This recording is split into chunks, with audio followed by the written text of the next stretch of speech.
अस्सलाम वालेकुम, आप देख रहे हैं प्रोग्राम नया दौर में हूँ आपके साथ बिस्मा खान। स्टूडियोज मौजूद हैं इस्सार राना साहब और ताहिर मलिक साहब।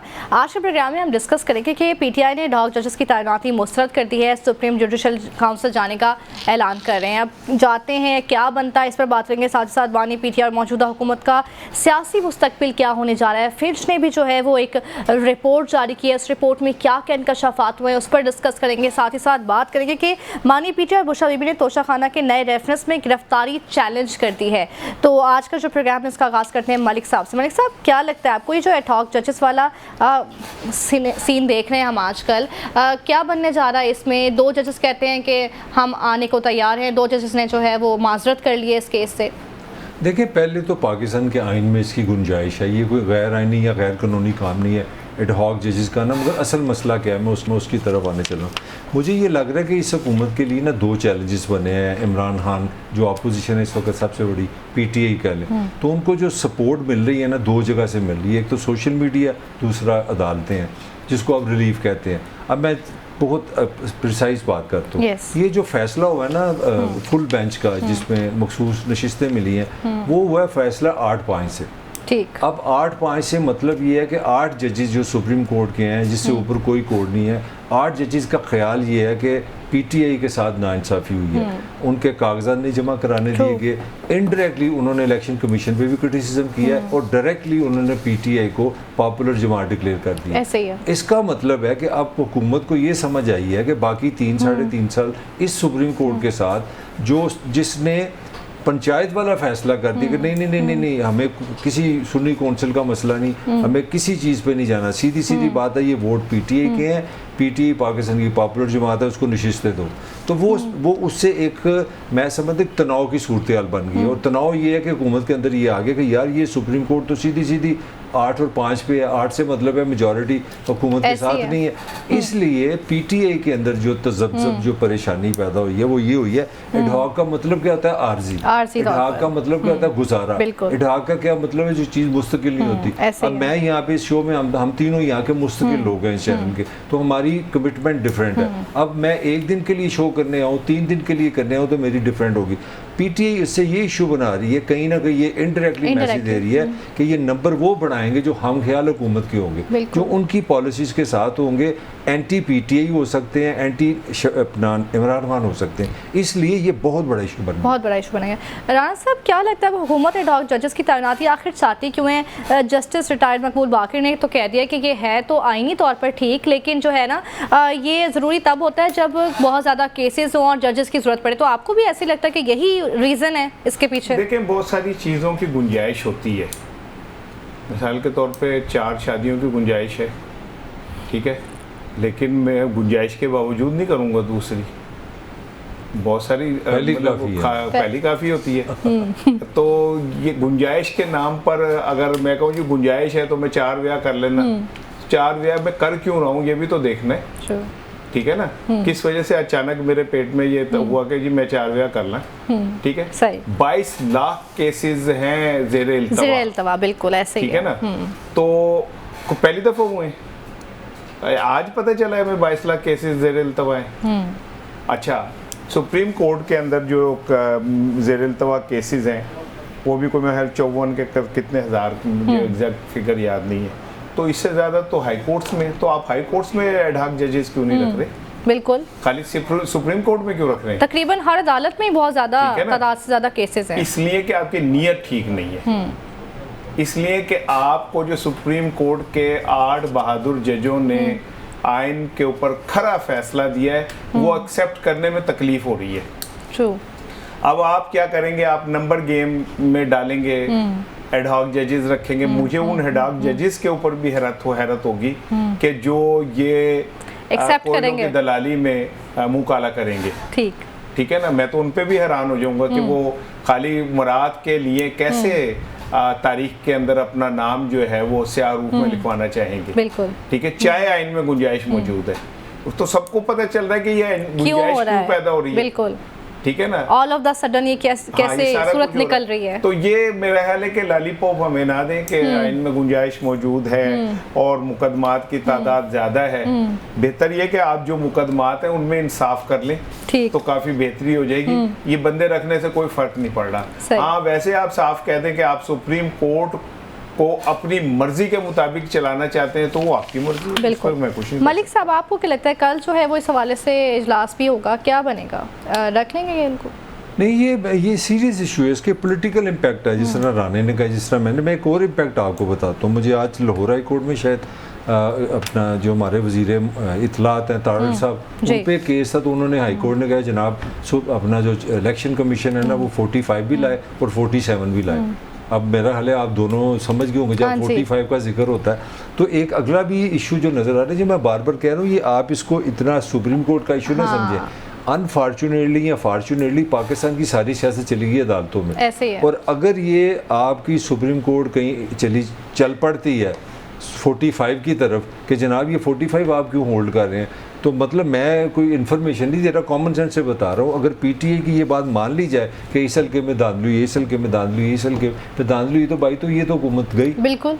तो ये आप इस एडहॉक जजेस इतना को आसान नहीं है, इतना आसान ही जितना आप समझ रहे हैं, और इसके साथ ही आपको सारी चीज़ें सारी चीज़ें इंटरलिंक्ड साथ घूम रही हैं। मसला आज हमारे जो चीफ इलेक्शन कमिश्नर हैं उन्होंने लोअर हाई कोर्ट की जो हेड है चीफ जस्टिस, उनसे भी मुलाकात की है, उसमें भी ये 45 वाली लड़ाई आई है कि ये जो ये ट्रिब्यूनल बनेंगे इनका क्या होगा। तो इसके साथ आप सारी चीज़ों को जोड़ेंगे, इससे आपको समझ आएगी कि पीटीए की मुझे जो समझ आ रही है कहीं ना कहीं वो पॉलिटिकल थिंकिंग ये कि अदालतें इस वक्त जो उनका टिल्ट है या जो उनकी कह लें एंगल है वो हमारे हक में जा रहा है, तो वो उनमें उम्मीद आना शुरू हो गई है कि हम तहरीक और वो चाहते हैं कि ये डाइवर्ट ना हो जाए, हम तहरीक अदम इत्मीनान की तरफ जा सकते हैं, हम 45 से अपने नंबर बढ़ा सकते हैं। तो उनको लगता है एक खौफ नज़र आई है कि हाँ छूटेगा अदालतों से, ये हुकूमत बदलेगी अदालतों से, तो हुकूमत इतनी बची है कि आराम से वो चीज़ें गुजरने देगी, ये लड़ाई बढ़। बिल्कुल। राना साहब, आपको लगता है पीटीआई जो है कहती है कि हम जुडिशल काउंसिल जाएंगे इसके खिलाफ, तो कहीं ना कहीं ये जो 2 जजेस हैं जिन्होंने ये एक्सेप्ट कर लिया है, हामी भर लिए इसके लिए डॉग जज बनने के लिए,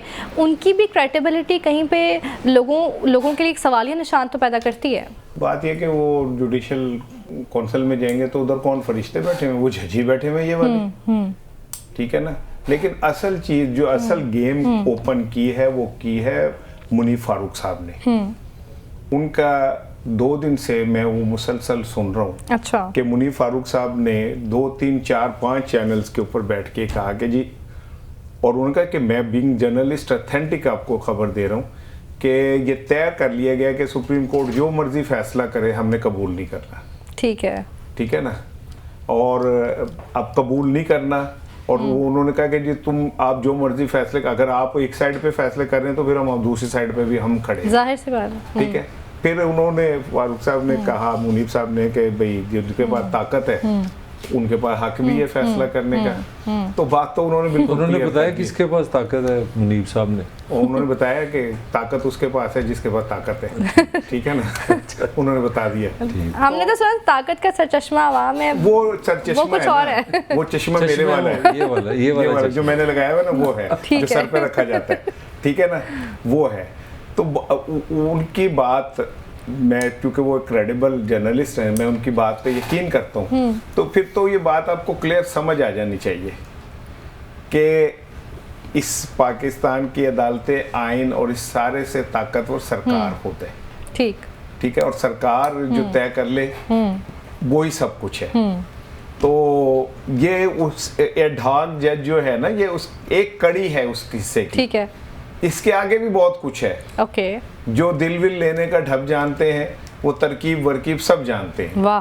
तो तरकीब वरकीब सब आती है सरकार को, तो वो कहते हैं कि लो जी फिर आ जाओ, पंजाबी कहते हैं कोड़िए कोड़ी दा मैदान, सुप्रीम कोर्ट फैसले करी जाए, हम नहीं मानेंगे, आप क्या कर लेंगे। और माजी में भी बिस्मा, जब सुप्रीम कोर्ट ने कहा जी इंतखाबात करें, वो मान लिए गए थे।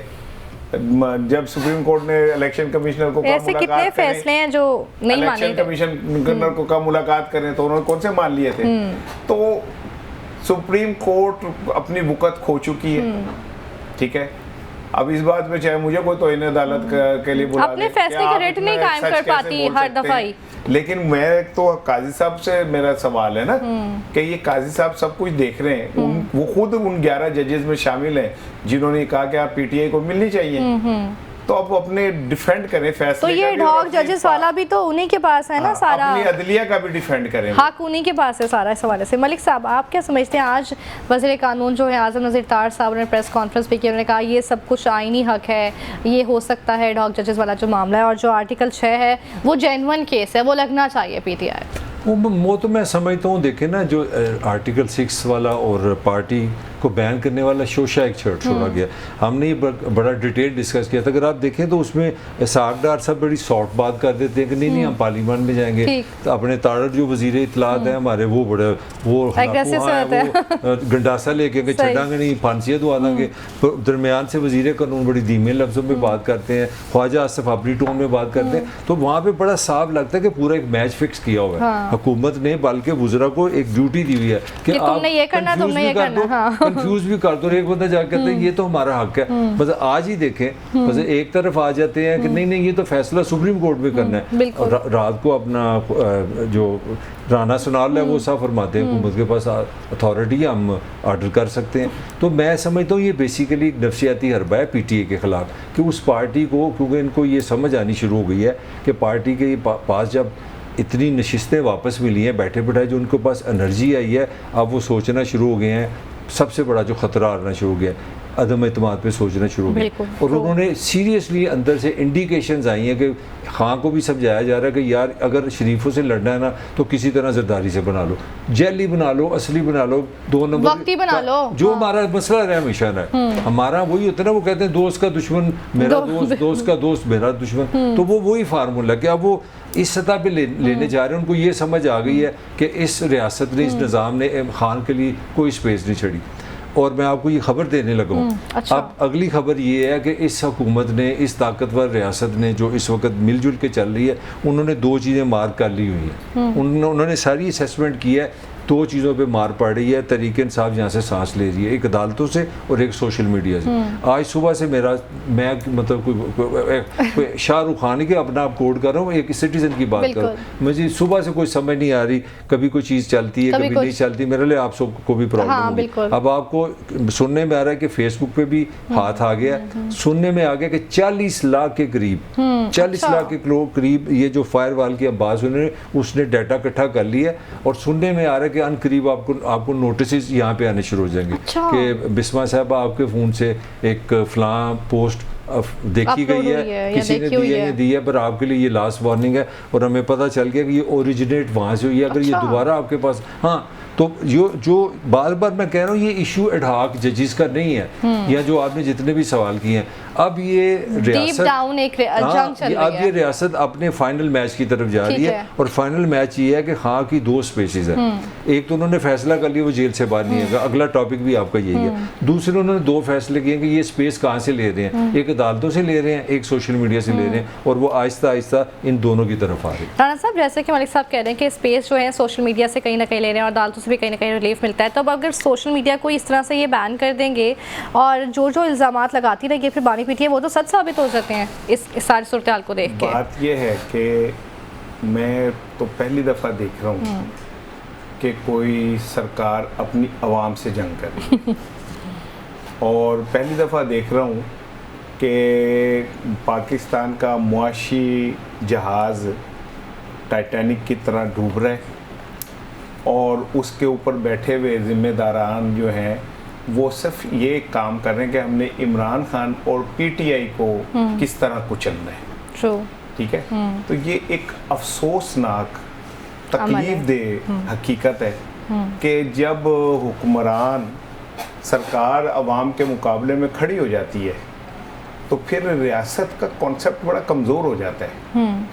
ठीक है ना, अगर मुझे इस बात पे नोटिस आना है कि मैंने सोशल मीडिया पे ये क्यों दिया कि एक मस्जिद में इसलिए ताले पड़ गए कि वहाँ पे बिजली का बिल ज़्यादा आया था, तो इसका मतलब ये कि आप एक फस्तायत की हुकूमत कायम करने जा रहे हैं जिसके अंदर आपने लोगों को मारना भी है और रोने भी नहीं देना। ठीक है, तो मैंने तो अपनी सारी ज़िंदगी में ये मार्के बड़े देखे जिसमें हर ताकतवर ये समझता रहा कि अब मेरे हाथ में ताकत है तो मैं सब कुछ अपनी मर्जी का कर सकता हूँ। लेकिन मेरा ख्याल है कि ऐसा हुआ नहीं, क्योंकि अगर ऐसा होने लग जाए तो ये कायनात का निज़ाम उल्ट जाए सारा। सही। ये कायनात सिर्फ ताकतवरों के हाथ में आ जाए और फिर ये सारा कुछ जो ढोंग है जमहूरियत का, ये समाज बातें बेकार हो जाएंगी, वो खत्म हो जाए। बिल्कुल। तो आप कितने को 24 करोड़ लोगों की जबान काट देंगे फायरवॉल के जरिए? क्या आप सच को फेसबुक बंद करके या ट्विटर बंद करके सच का रास्ता रोक लेंगे? और फिर सच भी क्या है? सच यही है ना कि आप जो लोग ऊपर बैठे हुए हो, ये फॉर्म 47 के लोग जाली हुक्मरान हो तुमने अवाम का मैंडेट चोरी किया है, तुम मैंडेट डाकू हो और पूरी दुनिया तुम पे थू थू करती है।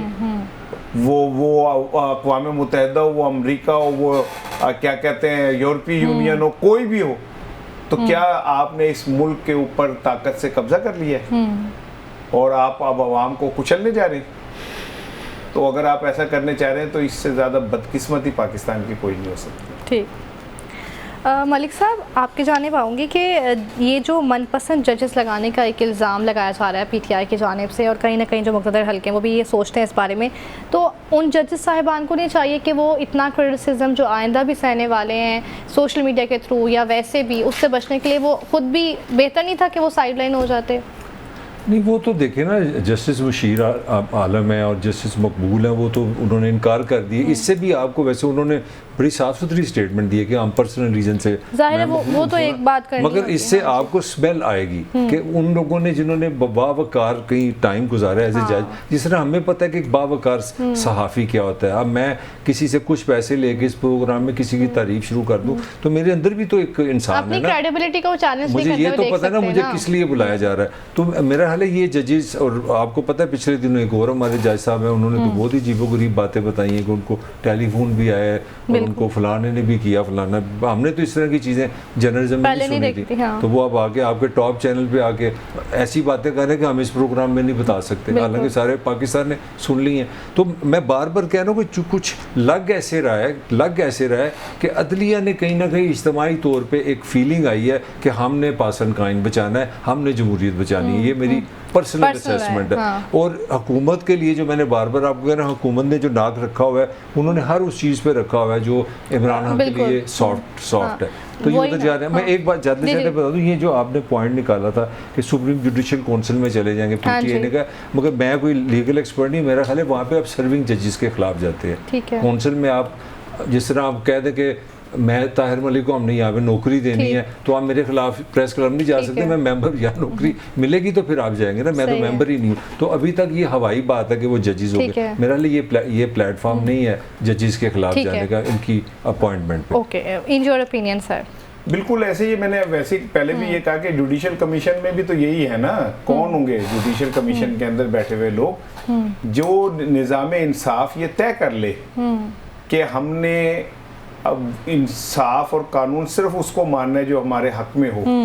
तो फिर वहाँ पे आप जुडिशल कमीशन में चले जाएं, आप किसी में भी चले जाएं, अक़वाम मुत्तहिदा में चले जाएं, क्या फ़र्क पड़ता है जब आपने उला के रखती साइड। ये देखें ना जो जैसे फ़लस्तीन और इस्राइल का अक़वाम मुत्तहिदा में चल रहा है, लेकिन कोई फ़ायदा नहीं है उसका भी। चलो मैं उस लेवल पे तो नहीं जाता मैं वो उस लेवल की बात नहीं करता, लेकिन मैं ये इतना तो कह सकता हूँ कि बजाय इसके कि हम अमेरिका को या अक़वाम मुत्तहिदा को ये गालियाँ दें कि वो कौन होते हैं हमारे मामलात में मुदाखलत करने वाले, बेहतर ये नहीं कि हम अपने अमाल ठीक कर लें, बेहतर ये नहीं कि यहाँ पे जो इंसान है उन्हें इंसान ही समझ लिया जाए। बिल्कुल। बेहतर ये नहीं कि हम इन इंसानों को ये समझ लें कि इनके लिए पाकिस्तान बना था, सही कह रहे हैं, तुम्हारी औलादों के लिए नहीं बना था, या तुम्हारे जायदादें बनाने या तुम्हारे बैंक बैलेंस बनाने या तुम्हारे बंगले बनाने। एक शख्स बिस्मा साहिबा ऐसा खड़ा हुआ जिसने कहा कि जी ये सब चोर हैं जो जिन्होंने बाहर जायदादें बनाई हैं, जो बाहर पैसे लेके जा रहे हैं, ठीक है, और आपने पूरा जोर लगा के उसको बेईमान साबित नहीं कर सके। आपने पूरे सब लोग इकट्ठे हो गए जो इस सिस्टम के बेनिफिशियरी है ना, जिनको इस सिस्टम से क्या कहते हैं वालो कुड़ियों वंडी दी शैल आई जाओ मिलती है, वो सारे इकट्ठे हो गए एक तरफ और उन्होंने कहा कि इस शख्स को तो पहले फिक्स करो ना, इस पे इद्दत डालो, इस पे फला डालो, इस पे फला डालो। लतीफ़ा ये कि उस पे के जी जेवर आपने लिए और लेके बच्चे अपनी कीमतें बेचते। रसीद ठीक है। ठीक रसीद अच्छा अच्छा, अब मरियम साहिबा, इल्जाम ये कि रसीद आपने जेल में, और मरियम साहिबा को जो गाड़ी मिली जो उन्होंने 2 करोड़ रुपए की बेच दी और जिसका एतराफ भी किया, ठीक है कि हाँ बिकी, उस पे कोई नहीं पूछेगा, ठीक है ना, क्योंकि ये निज़ाम इंसाफ, कानून और आइन पे मबनी निज़ाम है ना।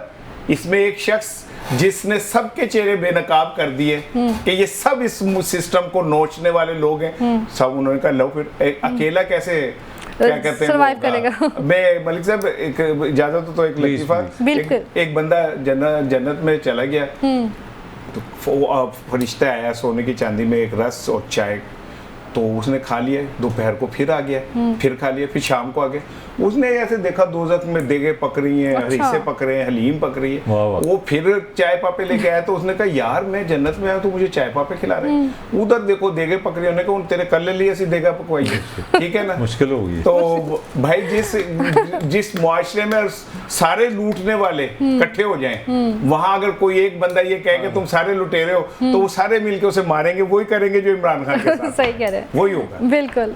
नाज़रीन, फिश की रिपोर्ट सामने आ गई है, पीटीआई और पाकिस्तान का मुस्तकबिल क्या होने जा रहा है, इस बारे में डिस्कस करेंगे इस ब्रेक के बाद, आप साथ रहिए।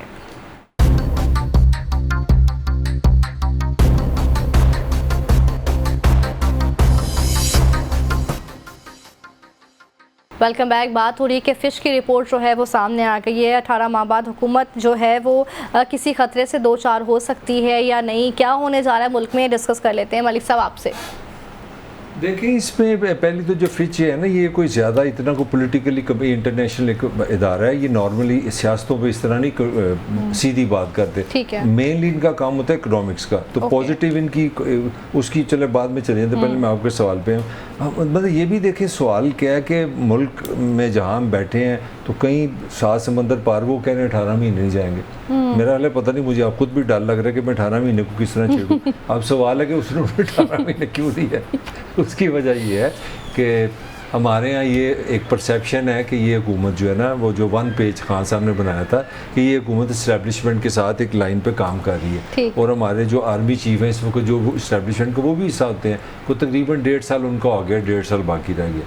तो उन्होंने इंडिकेट ये किया कि अगर जो ये इस कोई बात है, हम शीदे हैं, मैं और राना कोई बात करें तो तुम लोग लिफ्ट नहीं कराते, अब फिच ने कह दिया क्यों, इन्हें जो कोई गल है जी इसी नहीं की थी, वो सारी वही बातें। अब वो क्योंकि गोरों ने कह दिया, क्योंकि हम गोरे नहीं है, हम तो घर की कहते हैं मुर्गी दाल बराबर, तो उन्होंने ये कहा कि जनाब ये जो ये राना साहब ने बैठा यहाँ तो ना कि मेरी इससे कोई 10 महीने से एक ही बहस है कि इस निज़ाम में कोई कुछ नहीं होगा। पहले तो उन्होंने वो बात सर्टिफाई कर दी, उन्होंने कहा जी खान साहब ने बाहर नहीं आना।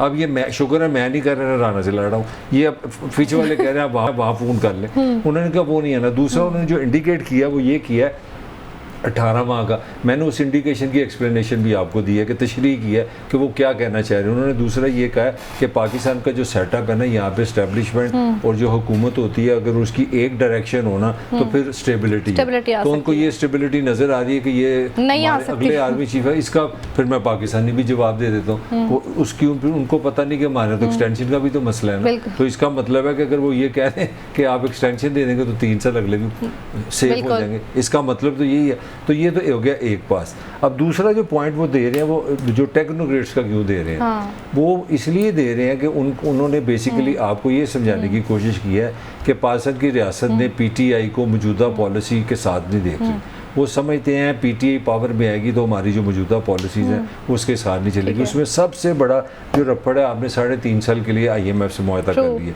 आपने 7 बिलियन। अब हाँ का जो स्टाइल है फास्ट बॉलर वाला कि वो नो बॉल भी कराएगा, वाइड भी करा देगा, सिरते भी मारेगा, तो उनको डर है कि यार किसी तरह जो हम रुपया इकट्ठा कर रहे हैं, ये IMF से जो मुआहदा किया है वो ना चला जाए। तो मुझे लगा कि उन्होंने ये इंडिकेट किया कि जनाब ये अगर हुकूमत चली भी गई तो अगले टेक्नोक्रेट्स आएंगे। और पाकिस्तान में मैं आपको क्योंकि ज़्यादा मैं टाइम ले गया हूँ, पाकिस्तान अनफॉर्चुनेटली दुनिया की वो रियासत है जहाँ कोई ऐसा निज़ाम नहीं है जिसका एक्सपीरियंस नहीं हुआ।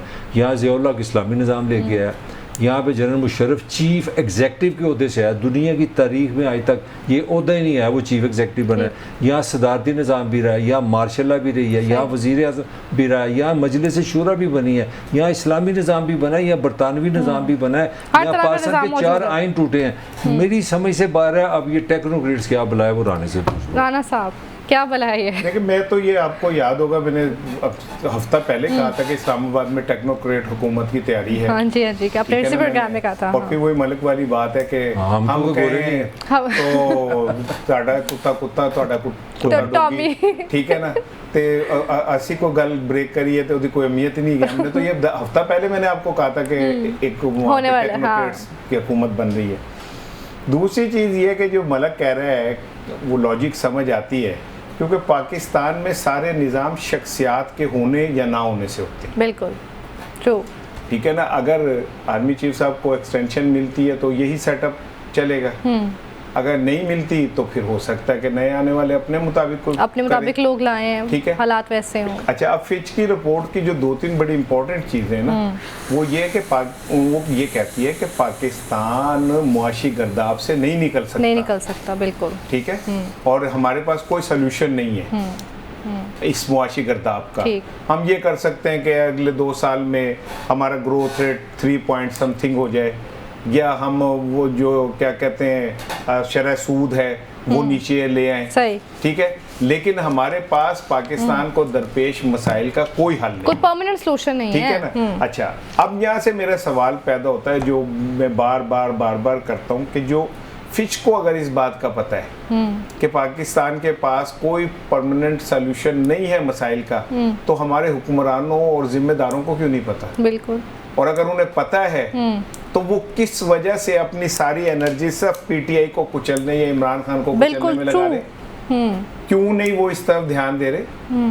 और इमरान खान से ऐसा कौन सा गुनाह हो गया जो माफ नहीं हो सकता? ठीक है, माजी में क्या प्राइम मिनिस्टर्स के ऊपर आर्मी चीफ के तैयारे अगवा करने के मुकदमे नहीं बने?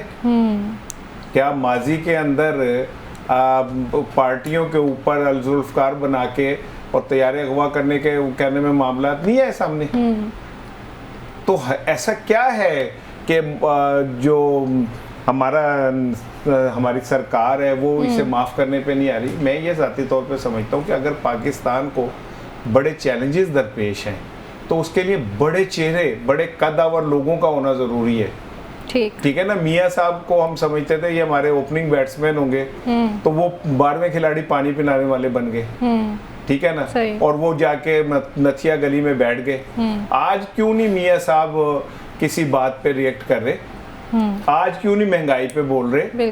आज क्यों नहीं हुकूमत के फेलियर के ऊपर बोल रहे? वो तो कह रहे थे कि मैं साउथ एशिया का, उनको तो हम इस तरह बना के पेश किया था कि वो साउथ एशिया के इस टाइम सबसे ज्यादा तजर्बेकार सियासतदान है। तो वो क्यों नहीं अपना आउटपुट दे पा रहे? वो क्यों नहीं पार्टी में दिलचस्पी ले रहे? मैं आपको एक चीज और बता दूं, हाँ जी, वो अब मैं आपको एक और आपको खबर दूं कि मियाँ साहब बाहर जाने के लिए पूरा जोर लगा रहे हैं। अच्छा, हाँ जी, वो पाकिस्तान से बाहर जाना चाहते हैं, पूरा जोर लगा रहे हैं। मुझे पता नहीं, नथिया के लिए से बाहर जाना चाह रहे हैं। वो आगे भी कोई ठंडा इलाका होगा, ठीक है ना, लगता है, लेकिन ये कि उन्हें बाहर जाने की इजाजत नहीं मिल रही। वो और आने वाले चंद दिनों में, महीनों में, हो सकता है हफ्तों में, ये मैं आपके इस प्रोग्राम में बता रहा हूँ कि आप देखिएगा कि उनकी सेहत के हवाले से खबरें आनी शुरू होंगी, ठीक है, कि उनकी सेहत ठीक नहीं है। आज की खबर है कि इलाज के लिए जाना पड़ेगा। वजीर आज़म साहब और मरियम साहबा तीनों मरी से एक गाड़ी में बैठ के इस्लामाबाद आ गए। आपके लिए ब्रेकिंग। अब ये सुन लें कि ये जो होता है ना गाड़ी में बैठ के आना, इसके पीछे भी बड़ी लॉजिक होती है। वैसे तो आपने इजाजत दे दी है ना कि अब आप सारी चीजें टेप कर सकते हैं, तो फिर कुछ ऐसे प्लान किए जाते हैं कि ये ना हो सके रिकॉर्डिंग, बात ना पहुंच सके, तो ये उसी सिलसिले की कड़ी है। लेकिन अब बात लंबी हो गई, आप कुछ दिनों में देखेंगे कि मियाँ साहब की सेहत के हवाले से एक शोर मचेगा और उनके बाहर जाने के लिए एक गलगला बुलंद होगा। ठीक है, मैं लिख लेती हूँ, जब ये होगा तो हम डिस्कस करेंगे इसको। मलिक साहब, पाकिस्तान के मौशी फैसले IMF के साथ प्रोग्राम की राह हमवार कर रहे हैं, कुछ थोड़ी बेहतरी आएगी इस साल के एंड तक, फिश तो ये भी कह रहा है। वो इसलिए कह रहे हैं ना, देखें पाकिस्तान का जो आवाम के वाइज सबसे बड़ा इशू है ना, मैं जो समझा हूँ इसका, हम आम बंदे का इतना किलकिले नहीं जिस तरह हमने उसको फंसा दिया है, अदालतें, रेफरेंस, एडहॉक और जमानत जो जिस तरह हमने ले गए। अब उस बेचारे का आसान सा मसला है, यहाँ पे ना शरह सूद तकरीबन हमारी 20-23% है। अब मुझे बता दें कि मैंने ये ऐनक बनानी है मुनाफे के लिए, तो मैं बैंक से 100 रुपये लूँगा तो 123 रुपये दूंगा, तो मैंने मुनाफा क्या कमाना है? ठीक हो गया। इसके पास पैसे बड़े हैं, मैं तो मेहनत करके चाह रहा हूँ ना, तो मेरी तो बैंकिंग बेकार होगी, इसके पास पैसा बड़ा है। ये बेवकूफ़ है कि 1000 रुपये लगा के ऐनक बनाएगा, ये बैंक में रखेगा, आराम से सिगरेट लगाएगा कि मेरा 23% सूद मुझे दो। तो पाकिस्तान की इतनी शरह सूद में यहाँ कोई काम करने की सेंस ही नहीं है। जिसके पास पैसे उसके बारे नहीं आ रहे हैं कि करोड़ रुपया रखे आराम से 2 लाख रुपए महीने का लेता जाए, बिल्कुल ऐसे ही, ठीक है ना, काम का तो फायदा कोई नहीं।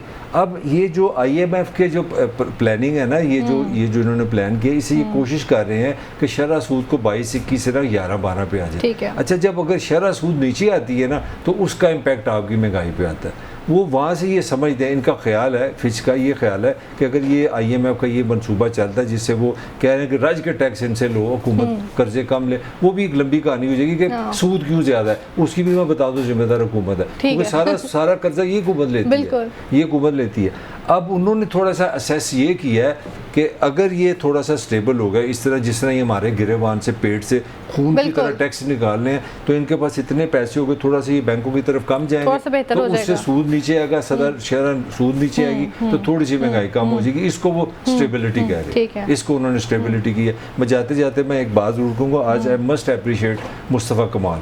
मैं हैरान हूँ कि हमने इस शो में अगर कोई चीज़ का सबसे ज़्यादा जिक्र मुझे और राना को, जो तुम लोगों को भी शामिल है, your part of the show, हमने हमेशा एक बात हमने की है कि इस मुल्क को अगर सबसे पहले ख़तरा है ना वो रेफरेंस है, ना वो हाई कोर्ट के जजेस है, ना वो इमरान खान, मैंने हमेशा कहा IPPs खाइए पाकिस्तान। आज एग्जैक्टली मुस्तफ़ा कमाल ने उसने कहा ये पाकिस्तान की सलामती को, मैं हैरान रह गया, ऐसे मुझे लग रहा था कि हमारे शो में बैठा हमारे अल्फाज उसने यूज़ नहीं किए, पाकिस्तान की सलामती लगी जाएगी।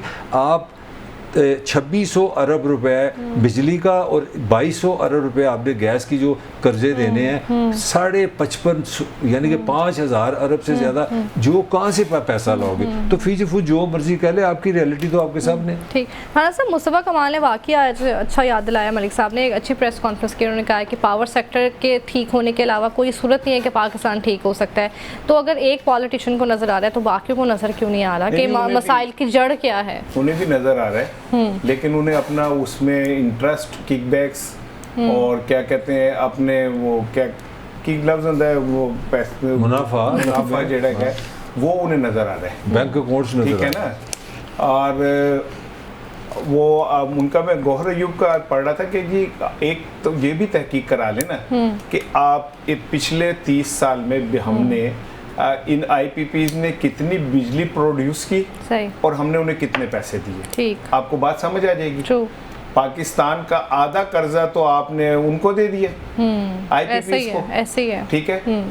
और क्या पार्लियामेंट में जजों को गालियां देने के अलावा, उनकी पगड़ियों से फुटबॉल खेलने के अलावा और इमरान खान के पर कीचड़ उछालने के अलावा अभी तक क्या कोई एक संजीदा सेशन हुआ है जिसमें पाकिस्तान के से वाबस्ता खतरात जो मेन इश्यूज के ऊपर बात की गई हो?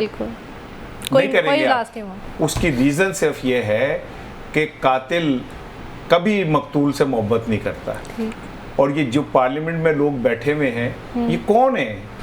आप दहशतगर्दों के खिलाफ ऑपरेशन का नाम लेते हैं, तो मुआशी दहशतगर्दों के खिलाफ अगर कोई बोले तो उसे जेल में फेंक देते हैं। ऐसे ही है।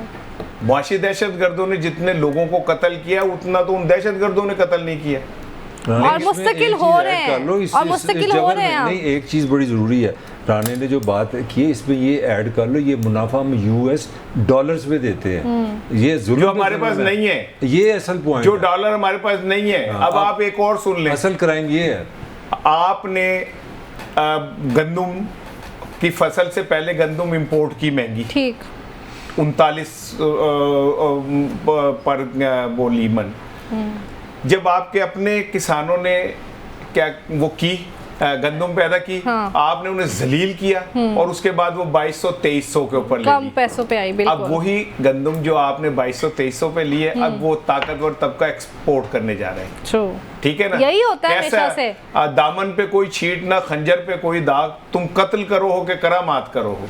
क्या कत्ल किया है कि पहले वो आपने उनको बेचारों को टका टोकरी किया, उनसे ओने पोने खरीदी, अब वही गंदम आप एक्सपोर्ट करने जा रहे हैं। हाँ। नहीं, उससे पहले इंपोर्ट किया है डॉलर्स में। जी वही मैं बता कह चुका हूँ ना, पहले डॉलर में इंपोर्ट किया और करके पासको के, और वो गंदम से भर दिए, फिर कहा जी हमारे पास गुंजाइश नहीं, फिर उनसे वो सस्ती ले ली, अब वो गंदम आप बाहर एक्सपोर्ट करेंगे। ठीक है ना, तो मुझे तो ऐसे लगता है कि जो रियासत है ना, वो खुद ही चाहती है, वो नहीं, खुद नहीं चाहती। रियासत के नाम पे कोई डाइन हमारे ऊपर बैठ गई है, जो हमारा खून पीती है और कह लगाती है, और फिर उस डाइन के जो पैरोकार हैं वो ढोल डाल के गले में मीडिया के नाम पे शोर मचाते हैं कि 100 दिन में देखो कितनी तरक्की हो गई। ठीक है, फिर तस्वीरें छपती है ऐसे करके हाथ रख के अखबारात के अंदर कि और कोई हुक्म है साढ़े लाइक 200 को साथ नहीं आ रहा थानू। नहीं। ठीक है ना, और वो छपती है, वो फिर उस पे करोड़ों रुपए खर्च दिए जाते सिर्फ इस बात पे कौम को बेवकूफ बनाने के लिए कि सा आ रहे हाथ रख के खादिम हाजिर है ताकि सा कर लेने, हम हाजिर हैं। ठीक है, और हम हालांकि ये आवाम की खिदमत गुजार हैं, असल में का जिम्मेदार सिर्फ एक शख्स है, आज मैं आपको बता दूं, वो इमरान खान है। बड़ा बुराई की जड़ है। बाकी तो नेक परहेजगार सारे जो है ना सीधे साफ सुथरे लोग हैं, और इस रियासत ने फैसला किया है इस जड़ को जड़ से उखाड़ देना है। बस इस जुमले के अंदर ही मुझे बड़ी तसल्ली है कि इस रियासत ने ये फैसला किया। इस जुमले में ब्रेक लेने राना साहब, इस ब्रेक के बाद साथ रहिए।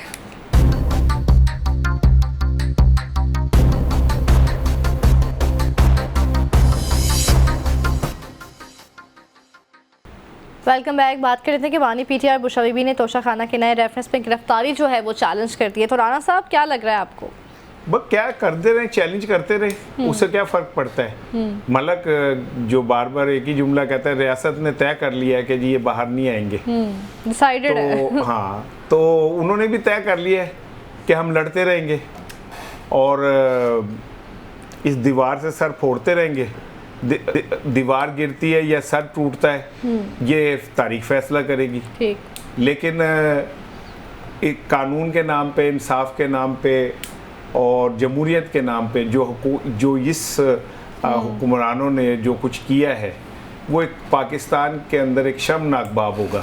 मैं इसकी एक मिसाल देता हूँ, और इसमें अफसोस की बात यह कि इसमें सब हिस्सा बकदर जुस्सा शामिल है। ठीक है ना, सनम जावेद को आज रिहा कर दिया गया, तो लेकिन रिहाई के साथ जो वो है अदालत के वकील को क्या कहते हैं सर, वो जो अटॉर्नी जनरल, उन्होंने कहा जी हमने सारे केसेस वगैरह खत्म कर दिए, लेकिन अगर इन्होंने कोई बयान दिया तो हम खड़े जाएंगे। इसका मतलब है पाकिस्तान में मुखालफिन की जबानें काट दें आप। कहें जी तुम बोलोगे तो तुम्हें जेल में फेंक देंगे, ना बर्दाश्त होती, तुम बोलोगे तो तुम्हें जेल में फेंक देंगे, और अगर तुमने बाहर रहना है तो तुम बोलना बंद कर दो। नहीं तो फिर तो जज साहब का भी क्रेडिट है, उन्होंने इसी पॉइंट पे छोड़ा। उन्होंने जो नहीं देखो, ये मैं वही देख रहा था कि दुनिया में अदालतें, हमें तो ये बताया गया था वो लॉ एंड कानून, जो कानून लिखे हैं उससे चलती हैं। हमारी पंचायत टाइप अदालतें बनी हैं, हम शहर के रहने वाले हैं, मोहल्ले में कोई लड़ाई लड़ूई जाए तो राने जैसे जरा डिसेंट बंदे बैठ के वो तू ऐ कर ले, दोनों को छोड़ दिया। अब जैसा फरमा रहे हैं, और कुड़िए तुम मुझे वकील से कहा ये जो अल्फाज इस्तेमाल करती है, सोचे, और कह रहे मैंने खुद सुना, ये केस है, ये केस का मैं जजमेंट बता रहा हूँ, पल्ले से नहीं डाल रहा हूँ। ये तुम नहीं ना, ये तुम्हारी जो अपना वकील साहब बताओ, गारंटी कर दो ये दोबारा सोशल मीडिया पे ऐसे अल्फाज नहीं यूज कर। नहीं आला पना नहीं, ऐसा नहीं होगा। उनका चलो जाओ कर। अच्छा, काश ये जज मरियम साहिबा को भी बुला के और उन्हें कहते कि जो आप हमारे लिए अल्फाज इस्तेमाल करती हो कि तुम चोर हो, तुम क्या कहते हैं वो कानून तोड़ने वाले हो, तुम कानून को तुमने यूं खिलवाड़ किया है और तुम दुम दबा के भाग गए, काश उनको भी बुला के कहा जाए। लेकिन कहते सत्य भी आंदा सौ होता है। ठीक है, डाडा जो होता है ना, डाडा भाई, उसके आगे क्या अदालतें, क्या कानून, क्या इंसाफ, ये सब उसके कोठे पे जाके पाबजोला नाचते हैं और उसकी मर्जी है, वो जो मर्जी करे। और आप आहिस्ता आहिस्ता पूरी कौम को ये मैसेज भी दे देते हैं कि ये मुल्क ताकतवरों का मुल्क है, हाँ, ये अवाम का मुल्क नहीं है। डाडों का मुल्क है। सनम जावेद बोलेगी तो उसके जबान काट दी जाएगी, उसे फिर जेल फेंक दिया जाएगा। लेकिन अगर कोई और बोलेगी, अभी अब वो अज़मा बुखारी ने जो जबान इस्तेमाल की अभी परसों की बात है, हाँ। ठीक है ना, जो कुछ उन्होंने कहा उस पे तो अदालत ने किसी ने उन्हें तलब नहीं किया, बल्कि वो मैं क्लिप देख रहा था कि वो लाहौर हाई कोर्ट के चीफ जस्टिस को कहनी थी कि चैम्बर में आए, मैंने बात करनी है। मैं हैरान हो गया कि चीफ जस्टिस जज को कोई कह सकता है कि चैम्बर में आए, मैंने बात करनी है। ये तो उनकी अजमत है कि उन्होंने कहा जो बात करनी है यही करें। लेकिन आपने जजों को समझ लिया जस्टिस कयूम, आपने समझ लिया कि ये हमारी बांधी है, इनको ब्रीफ केस देंगे, पैसे भर के कोयटा सुप्रीम कोर्ट भेज देंगे, हम इनसे जब चाहें जो मर्जी करा लेंगे। आपने अदलिया को समझा हुआ घर की बांधी, बिल्कुल। और अनफॉर्चुनेटली अदलिया ने भी साबित किया कि हाँ हम आपके घर की बांधी। मलिक साहब, इन योर ओपिनियन? वो तो खैर जो आपका असल टॉपिक था तोशा खाना के रेफरेंस में, देखिए उन्होंने, हमने पहले भी ये डिस्कशन की थी, कहीं ना कहीं हुकूमत में ये लगता, उनको ये लगा कि हाँ तो हाँ को चलो 200 केस हैं, कहाँ कितने लड़ेगा, आखिर है क्या ये केस? हाँ। अब नहीं, अब उसमें असल जो इस केस में नया जो रेफरेंस है ना, एक ज़िमनी रेफरेंस का एक फैसला किया गया। ठीक है। एक तो रेफरेंस है ही है जी। अब उसमें मेन मुलजम बनाई जा रही है मिसेस खान, बुशरा बीबी, क्योंकि अब जो मुझे समझ आ रही है वो ये देख रहे हैं कि अगर खान को जेल में रखना है तो ऐसा कोई इमेज ना हो जाए जिस तरह के मोहतरमा बेनज़ीर अगर जेल में थी तो उनका बेटा या बेटी एक स्पिरिचुअल रिलेशन बनता है ना आपका, तो वो मसला हो जाता है आपका। अब इसी तरह जिस तरह नवाज शरीफ पकड़ा गया या बाहर चला गया तो फ़ौरन मरियम ने वो स्पिरिट पैदा कर दी, तो मुझे लगता है कि कहीं कहीं ये फैसला होगा नहीं, वो इमरान की तो पक्की डिसीजन कर लिया ना, वो जेल में रहेगा, कहीं इसकी मिसेज ना आ जाए, कहीं वो अपना कहीं लोगों में ना खड़ी हो जाए मेरे खामद के साथ ही हो रहा है। एक मैं मेरी अब ज़िमनी जो रेफरेंस किया जा रहा है ना नैब की तरफ से, पहले तो मैंने पहले भी आपको बताया था 4 दिन मुसलसल रेफरेंस ये जो नैब के लोग हैं ना, Mr and Mrs Imran Khan की वो इन्वेस्टिगेशन करके गए हैं, कितने 4 दिन। और उन्होंने कहा जी कि हमने जो आपकी ज़मीनें ज़ुमने थे ना जहाँ हमने छापे मारे हैं, वहाँ से हमें मज़ीद बड़े डॉक्यूमेंट्स मिल गए और उसमें की मुलज़म बुशरा बीबी बन गई। तो ये सारा जो खेल है ना वो इस तरह है। और इसमें 2-3 चीज़ें और केसेस नए आ गए हैं। एक तो वो जो आपने शुरू में बात की थी कि जैली रसीदें आपकी जैली, एक आप पे ये भी मुकदमा हो गया है, ये जो रेफरेंस में नई चीज़ आ गई है कि आपने ये जो इन्वेस्टिगेशन नई आ गई है कि आपने जब कीमत लगवाई थी तब क्यों नहीं सही लगवाई? नहीं, वो कीमत ही सही नहीं, उसमें भी आपका एजेंडा था, आपने उसमें भी फ्रॉड किया। अच्छा देखिए, ये जो बुशरा बीबी के साथ जो कुछ हो रहा है ना, ये सिर्फ इमरान खान को तोड़ने की कोशिश है। ठीक है, इमरान खान इतना मजबूत है कि उसे आप जब गर्मी में रख लें, सर्दी में रख लें, कोई फर्क नहीं पड़ता। लेकिन जब आप देखते हैं ना कि ये टूट नहीं रहा, फिर आप उस बंदे के इर्द गिर्द जो उसके प्यारे होते हैं ना, उनको रुस्वा करते हैं कि इसमें ये पैदा हो कि यार ये मेरे अपनों की तरफ आ गया, साथ ऐसा हो रहा है। ठीक है, तो ये एक धंधा है और ये चल रहा है। उसने कहा भी है, ठीक है ना, और उसने कहा भी है कि मेरे लिए मेरे लिए कोई मसला नहीं। उसने कहा भी है कि मेरे लिए जो चीज़ हर्ट मुझे कर रही है मेरी बीवी से होने वाला। अच्छा, लेकिन अब मैं आपको एक बात बताऊं, मैंने चूंकि पाकिस्तान को स्टडी किया, ये अनहोनियों का मुल्क है। ठीक, एकदम कुछ ऐसा होता है कि अनहोनी हो जाती है। सही, तो ये बात ज़हन में रखें। वो जुनेद अकबर ने पीटीआई के रुकन कौमी असम्बली में उन्होंने कहा था कि आप कह रहे थे ना कि हमने भी जेलें काटी हैं, तो आपने अभी जेलें नहीं काटी, जेलें अब काटेंगे। अच्छा। जब हमारी हुकूमत आएगी। ठीक है ना, तो अब साद रफीक भी कहते हैं कि हमें तो ये कि ये बाहर निकला तो हमें जनाब अली कहीं गाड़ के ही ना रख दे। ठीक है, तो ये नफरत की सियासत ने पाकिस्तान को क्या दिया? आप नफरत की सियासत बोते जाएं, आखिर में क्या निकलेगा? आप बहनों बेटियों पे मुकदमात बनाएं। इमरान खान के दौर में भी हुआ तो गलत हुआ, उन्हें जरदारी साहब की बहन को ईद की रात को जिस तरह गिरफ्तार किया, बड़ा बुरा किया, तो ऐसा नहीं करना चाहिए था। ठीक है ना, तो आज वो भुगत रहे, लेकिन आज जो उनके साथ कर रहे हैं कल वो भी भुगतेंगे। कल हो सकता है उन्हें इस तरीके लिए फ्राई पैन भी ना मिले, फिर आप क्या कर लेंगे? लास्ट कमेंट चाहिए राना साहब के, कोई फ्यूचर में रिलीफ नजर आ रहा है आपको बानी पीटीआई के लिए? जैसे अभी मिला है उनको, शायद कोई ये कौन सा रिलीफ है कि आप कहेंगे जी ये अब एक में बड़ी होते हैं 10 और मुकदमे बन जाते हैं, तो ये केड़ा रिलीफ आ गया? सही, ठीक है ना, तो रिलीफ वैसे भी कोई इमरान खान को नहीं चाहिए। ठीक है, मैं तो खुद चाहता हूँ कि अच्छा है वो उसको आप इतना वो बना दें बदनामी का निशान कि जब तारीख लिखी जाए तो लिखा जाए कि बहुत सारे नेक पारसाओं ने जिनके ऊपर अरबों रुपए की मनी लॉन्ड्रिंग के केसेस थे और जिन्होंने कौमी खजाने को लूटने के मुस्तनद मुजरिम थे, उन्होंने एक शख्स जिसने उनकी तरफ उंगली उठाई कि तुम चोर हो, उसको उन्होंने निशाने इबरत बना दिया। ठीक, बहुत शुक्रिया राना साहब, बहुत शुक्रिया मलिक साहब। आज के प्रोग्राम से इतना ही, इंशाल्लाह कल मिलेंगे। अल्लाह हाफिज़।